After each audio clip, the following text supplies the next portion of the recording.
les biologistes du GMPO ne disent pas qu'il y en a trop. D'ailleurs, ils ne relient même pas le phoque du Groenland avec la morue. Et au contraire, ils viennent dire que c'est non significatif, que c'est pas avéré. Et puis, si les gens veulent en prendre connaissance, ils ont juste à aller sur la fiche signalétique du phoque du Groenland au ministère de Pêche et Océan, rapidement se rendre compte que finalement, ce phoque-là qu'on a accusé pendant presque 30 ans de manger toute la morue, ben aujourd'hui, on est obligé de constater qu'il n'y a aucun rapport entre les deux.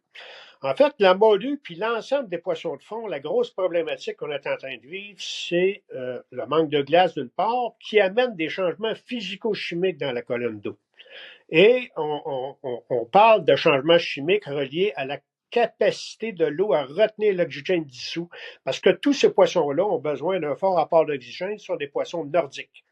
Ils vivent en eau froide, puis quand tu es en eau froide, des températures froides, on parle de, mettons, ressources intermédiaires, c'est moins 2 degrés à aller à 2 degrés, 3 degrés, là, intermédiaire froide, bien là, toutes ces eaux-là ont une capacité de retenir l'oxygène dissous.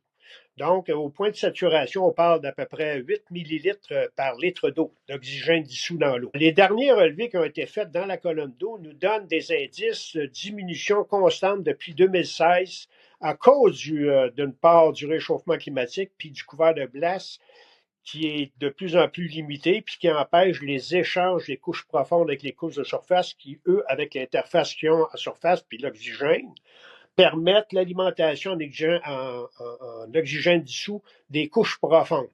Donc, on assiste maintenant à des problèmes très ponctuels qu'on appelle l'hypoxie des eaux profondes, qui empêche les larves de survivre, puis empêche les poissons de vivre là.